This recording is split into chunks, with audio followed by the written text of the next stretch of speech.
Hello and welcome to a new video, and today's video we want to take a look at a team that is going to be tough to beat. A team that's going to be easy to play though. We're going to have a team that's going to not require too much skill here, to be fair. But again, I'm here to showcase teams that can help you to climb. I am not really, I'm not really the person that really judges people for running toxic stuff. So yeah, here is another toxic team that you can run that is honestly absolutely fantastic. You saw my top team video maybe before this team as well. This team is fantastic. This team is something that will make your opponent maybe rage quit once in a while, but that's what we kind of have here. We're going to have a team with Golok in the lead. Shadow Golok is going to be amazing in this meta. This Pokemon is going to be able to put so much pressure onto so many Pokemon, being able to already to align the first lead matchup. We're going to be able to even reach another charge move here with it, and the opponent didn't know that we can get so fast to the charge moves as well, and they just decided to forfeit after losing their first two Pokemon to just one of mine. And this kind of continues here. We're going to have here already the Magnezone. This is going to be an alright matchup for our lead. And we're going to have the Carbing, not the Carbing. We're going to have here the Gligar. I bring in my Carbing because with the Shadow Punch damage that the Golok did here already. Golok is the main man of the show. We are having this Pokemon now in farm down range for ourselves, which is perfect because that's what we kind of want to have here. We want to get rid of the opponent's Gligar while keeping the minimum amount of health on my lead here, on my Carbing here, because this will allow me to bring my lead back in and do a lot of damage with the Mud Slap. So one Mud Slap is maybe even enough already to knock them out from this range. They go into their own Golok. I have my Wigglytuff, and with that I am going to be able to win this battle. There's nothing they can do to change that. We can use a shield here. We're gonna see the Dynamic Punch coming through. We can knock them out. We can go for even the Icy Wind if I really want to, just to debuff them a little bit. One Mud Slap should be nearly enough to knock them out at this point already. And again, it just showcases what Golok can do. Golok can completely tear apart teams. And in the meta where Carbing is one of the most prominent picks here, it is such a blessing to have something that can completely break it. Also, you're going to see the Fear of Say-Stop. I think that's also something that I had in my top teams as well. I'm fairly certain. This combination together. Fear, we're going to have access to Drill Run, going to be able to deal with those Steel-type Pokemon. It's kind of a nice Say-Stop in this meta. I actually have a team as well that I will most likely showcase tomorrow or today, where I am going to run as well a Fearow. And also, Fearow was really good in this team as well. But we gotta take a look, at what Carbing can do. Carbing goes up against its own kind, against his own Carbing. But we see here the Swampert coming in next, and we can just go for the Shadow Punch. This Shadow Punch will allow us to do some solid damage against the opponent, enough to put them into farm down range for the Wigglytuff. And now I just need to keep my shields for my Golok, and I will be able to win this. The opponent had enough already, and yeah, so many people rage quit against this team. And so we're going to have here a great lead again. We're going to have Fortress against us. This is going to be a Pokemon that's running Volt Switch currently, which will allow us to get to this move quite fast, and this gets us a ton of damage in, or in this case, the shield. And the shield is totally fine for me because I actually am not that interested here at really keeping my shields, or just generally I'm not really that scared of that Fortress anymore, because Fortress isn't really that scary at the health range they were in. But at this point, we actually were able to get energy advantage. We were able to knock out the lead. We were able to now scout out the entire team from the opponent, and now it's just about adjusting. This is all that I have to do here right now. And this is how this team kind of functions, how strong this team can be with the pressure that you have with Shadow Golok in the lead. Because here, what I mean with adjusting is, I know there's a Greninja in the back. I know I will need my Wigglytuff for this Pokemon. I also know that shields are very good against that Greninja because Charm is coming through, Mud Slap is coming through, both two moves that are going to do a lot of fast move damage. We see the Greninja coming in here. I know they have to go for Hydro Cannon to knock me out in the first place, but also I'm going to have now my Wigglytuff here, and I can go for the shield because a Hydro Cannon is going to do more damage than anything the Diggersby is going to throw at me. I have the Icy Wind for the Diggersby in order to debuff them, and again, the opponent forfeits. So many people forfeited against this team. We're going to have here the Pangoro. Pangoro is not as ideal, but what we see here as well is I make a little bit of a cheeky play.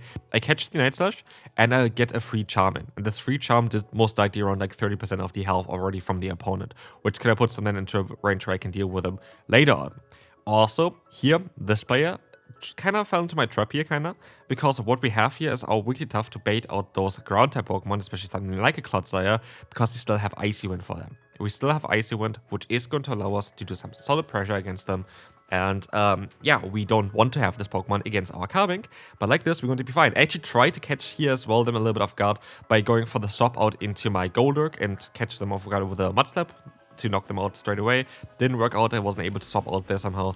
But yeah, now we are shield down, they're gonna go back into the Pangoro. I can go for a charge move, and it's looking quite alright. Like, we had a really tough lead here with a really tough say-so, but we're actually not in a bad position at all, as we're gonna be able to use a shield here now. And now we have a Carbink and a Golurk with energy.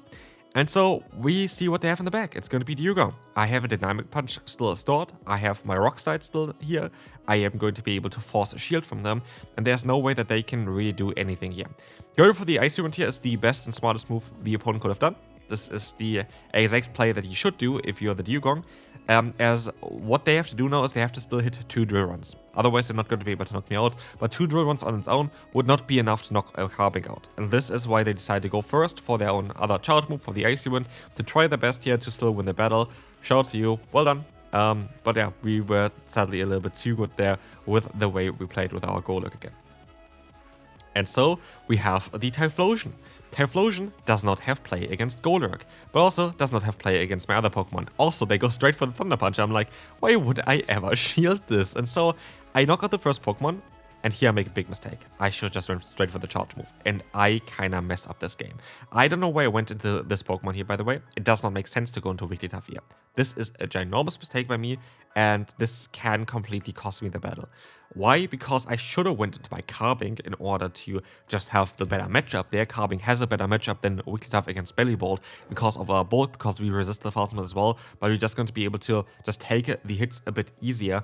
And now I'm in an awkward position where I need to keep my Carbink here up against that Oranguru. Oranguru learns the move Trailblaze though, and with that they're going to boost their own fast move pressure up, which is really awkward for me. And now I'm in a really tough spot that I have no idea if I can still come back from it. At least I get a free fast move in here, which is already kind of the right way to kind of hopefully come back from it. But I'm not in a great spot at all. I am going to be able to go for another Swift here. This is going to allow us to get some damage onto them. We can go for another Swift here. This is going to allow us to get some more damage onto them. But I decided to use a shield here, and with that I'm most likely going to lose this battle. And that's all down to my own mistakes. I will need to shield this move up. I will need to farm them all the way down. I decided to go for the charge move. I don't think this is going to work out for me. I think I'm going to lose here. And I could have played so much better. If I just went for the Dynamic Punch earlier, I would have won. If I went into my Carbink, I would have won. I just misplayed this one. Good game to the opponent though. Shoutouts to them as well, playing Oranguru. I want to make a team around Oranguru. This is going to be my commitment. The next team that I'm going to play, there's going to be maybe videos in between of other teams because I have a lot of already recorded. I want to have a team around Oranguru. This is the Pokemon that intrigues me the most recently because of the move update. I think it's a fantastic Pokemon to run. And so, we're going to see here the Lantern. By the way, I made a video yesterday about the new Mega Evolutions that are coming to Pokemon Go. Definitely check it out as well. I went by what Go Stadium said. Go Hub said. I had comment section basically as well saying that the 9% nerf doesn't apply to Megas. And Go Hub said it applies to it. I don't know who's right and who's wrong. Honestly, this is the reason why I do PvP videos and not PvE videos. I honestly have next to zero interest to PvE. I don't really care about it. I just use whatever Pokemon are strong. I don't really look into like sets or whatever like crazy. I do my raids and I'm happy with that. I have good Pokemon for all of the types. That's all that I care about. It's not like, oh, this Pokemon is a tiny bit better than the next one. It doesn't really, I don't know. But yeah, for PvP as well, some of the Megas might be a bit better if the 9% update doesn't actually apply to them, but I don't really know. Let me know down below if you know it there though. But here, as you're gonna see, Moonblast coming through against the opponent Diggersby, and with that, Golurk is going to be able to finish up the job there again. Honestly, like, this team is busted. Like, this team is broken. I cannot say enough basically on how broken this team is. This team has basically zero play against it, unless you hardwall it, and this is kind of mad. But again, I do enjoy having the advantage against opponents when we have the option for it, and this is a team where you definitely have the advantage against them. Here though, we're kind of getting hardwalled, like we got kind of hardwalled so far, and we're going to have here the Swampert coming as well. We have the Ferret, and I think I make a misplay here. I go for the bait, I guess that's right, but I think I make, yeah, I just get hardwalled here. Like this battle, I just get hardwalled. I like the Swampert Charizard core though. It's also something I'm kind of interested in. So yeah, we'll see on what we're gonna do. So let's take a look here. We're going to have the Dewgong. We are going to be able to go ahead and yeah, go into our rock type that can do some rock type damage. This is going to be very, very interesting because now we should be in a very good position to just knock them out with a rock side, which is going to be allowing us to get some more damage in. And we can go for, I mean, let's see if we're going to go for another shield or anything like this. We're going to let this move go, no reason to shield. And they're going to swap out into the fortress. But they're swapped out into it, which means they're locked into this matchup here as well. But I am not really in a position currently where I want to swap out. I want them to go for some energy against me. Because while they got all the energy up here right now, what you see is we are going to be able to now apply a lot of fast move pressure, and we already got them insanely low. So this is going to be awkward because the opponent actually had an earthquake. And I just kind of played it a bit too safe for myself, which just didn't really work out, of course. Yeah, as we're going to see here as well, we are going to be able to use a shield. This is going to be alright. But yeah, Drift Moves coming in. We're going to see the shield coming through. Like, I'm not too sure. Can Wigglytuff pull through the matchup? There are 3 Pokemon left on the opponent's side. But Wigglytuff has a good matchup against most of them. So I'm curious if this is going to work out here. This is going to be very, very interesting, as you're going to see here now as well. Icy Wind is coming through. This is going to be, yeah, the Ice Wind that's going to need to knock them out. They're going to swap out. We can knock out the Dugong here, apparently. In comes Drifblim, gets knocked out. What did they have in the back again? We will never know. That is it. Good game there. Wigglytuff just destroyed them there. And honestly, I kind of want to make like some kind of short towards those kind of things as well. Again, I recently made a short towards a team. I don't know if you saw that one. I really enjoyed doing the short. I might do more of that though. Depends, of course, on how you felt about having a short towards a specific team there. Might be something interesting for you. Will most likely continue. Anyway, let's take a look here at the Clodsire. Again, we kind of want to bait this one out, especially with the Pokemon that we have here. And we even get another Icy Wind, which is going to be great. This is going to allow us to do some nice damage here. And we can now see the Clodsire coming in. We're gonna be able to go ahead and go into the Carbonk. Carbonk is gonna bonk them. And I think I kind of misplayed this battle, but I have to see. We are going to see here as well that we are going to have now the Moonblast coming in very soon. This is going to be really, really nice as we're going to have the shield here coming up from them. We just need some Shadow Punches in order to really knock them out, so I kind of just want to get rid of the energy from them here. And as we will see, we are going to be able to go ahead and go for at least another rock slide. That is going to be alright. This is going to be okay for us, as we gotta get the shield from the opponent, and we have now just one Shadow Punch needed to knock them out. They're gonna go for the Grass Knot. I need one fast move, and then they swap out into the Clodsire. Can they knock us out here? Yes, they can, and I don't know. Maybe I could have played a little bit better. I'm not too sure. But let's move on to the final battle for today. Also, one final question here. Are you like collecting Pokemon cards? I am super into that right now.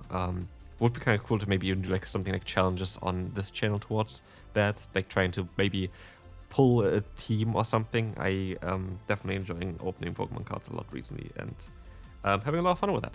Anyway, as you can see here, we're going to have Togetic. Togetic is going to be a Pokemon that we can destroy with Carbink, and we are going to be in a good position now as they have Dunsparce. Dunsparce, I have not had the new form yet. Did you get the 3-second form? I did not. I tried to evolve quite a few of them, but I wasn't lucky with it, which is alright.